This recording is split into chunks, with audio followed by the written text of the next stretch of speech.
예, 안녕하세요. 선생님 댓글 한번 읽어보겠습니다. 생각에 대한 생각을 바꿉시다. 생각은 사실 내 것이 아닙니다. 학교나 도서관에서 배우고 얻는 것은 모조리 남의 생각들입니다. 공짜 또는 돈을 주며 공유하는 것이 생각입니다. 하나님은 인간을 만들 때 일부러 주둥이를 잘 사용하도록 특별히 말하는 재능을 주었습니다. 그래서 입을 틀어 막으면 미칩니다. 왜 말을 막냐? 왜 언론을 통제하려 드냐 하면서 생각을 공유하고 싶어 미치는 것이죠. 그래서 내 생각도 남의 생각도 그렇게 귀중한 것이 아니니 지금부터는 소중하게 여기지 말아야 합니다. 필요하고 괜찮은 생각만 골라서 사용하고 나머지는 무시해야 합니다. 도가 익으면 생각은 어린아기처럼 이리저리 뛰놀지만 돈은 엄마처럼 묵묵히 바라보고 있게 됩니다.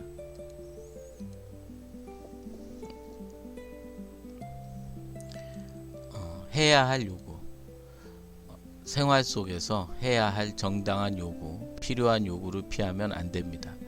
상대방의 눈치를 살핀다고 아니면 체면 때문에 그럴지 몰라도 그 자리에서 억누르고 피하지만 무의식은 그걸 놓치지 않고 기록해 둡니다. 그리고 불시에 그 일이 떠오르면 괴롭힙니다.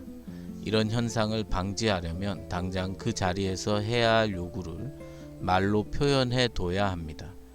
나를 위해서 그렇게 해야 합니다. 상대방이 알아서 자기 마음 처리를 합니다.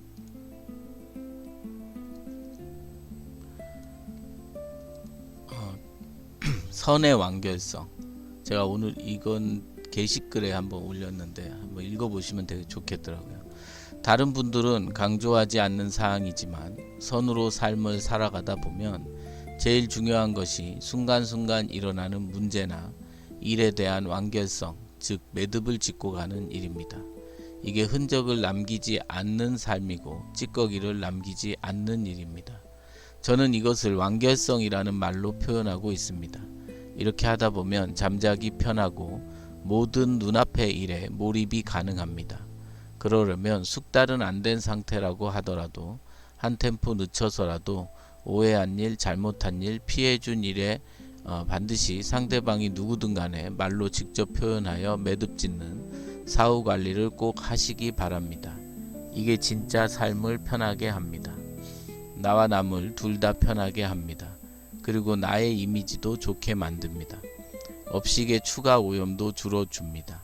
저는 이걸 소홀히 했습니다. 그래서 지금의 이 모양 이 꼴입니다. 이 글을 보시는 분은 멋진 삶을 꾸려야 합니다. 이 마음 공부 하시는 분들의 공통점인 것 같아요. 그때그때 잘 매듭을 못 짓고.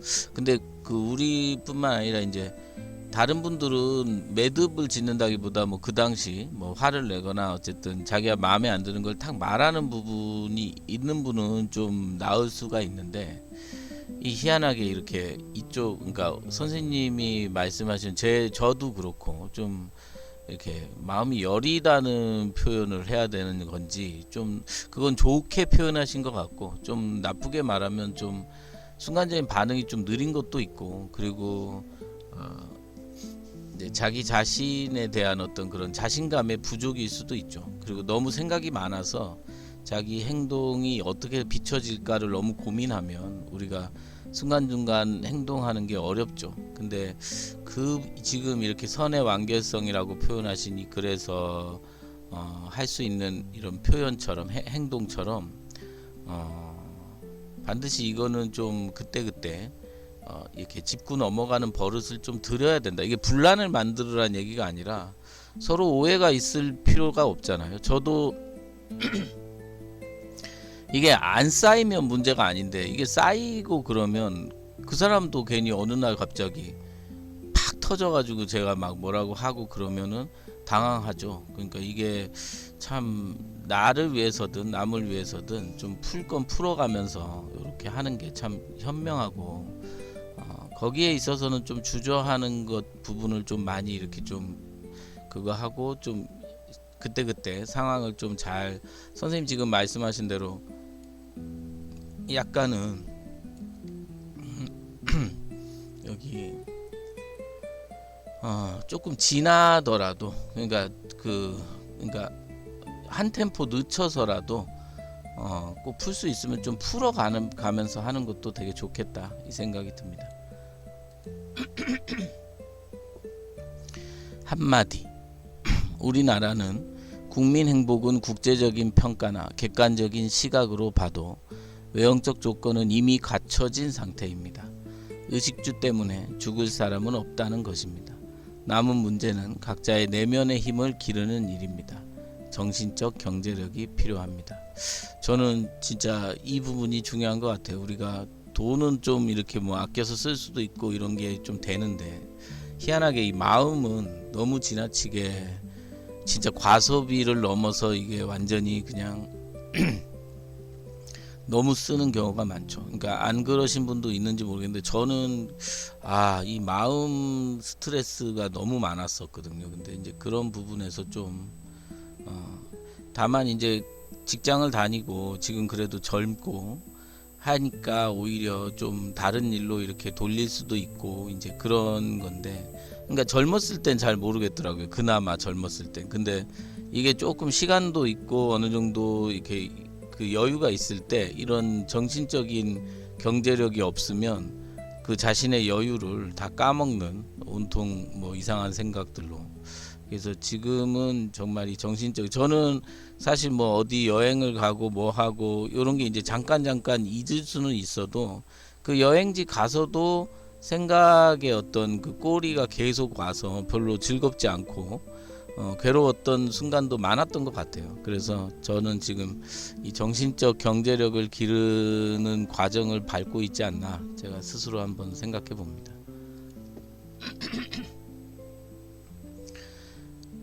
똑바로 알기. 왜 화두를 들게 할까? 화두는 삼중으로 비틀어 놓은 문제다. 때문에 답내기가 어렵다. 그래서 선사들은 화두를 무기로 쓴다.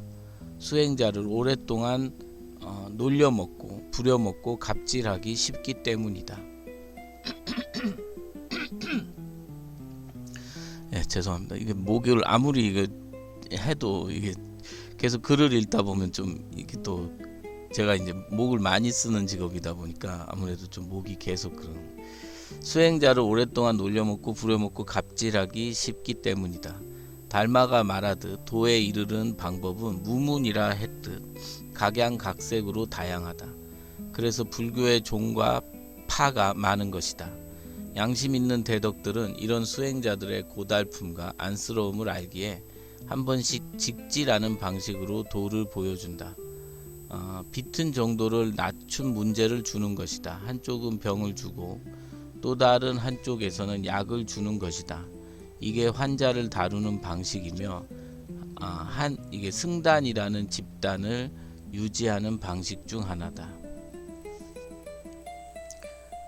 교육용이니 스님들은 이런 걸 보고 나무라지 마시길 이렇게 하셨네요. 저는 그때 선생님이 화두에 대해서 잠깐 말씀하실 때 되게 좀 컸던 게 이 화두를 배우면 되게 그러니까 화두를 이렇게 공부하는 것도 좋겠구나 싶었어요. 왜냐면 그 화두의 미묘한 어떤 그 미끼들이죠.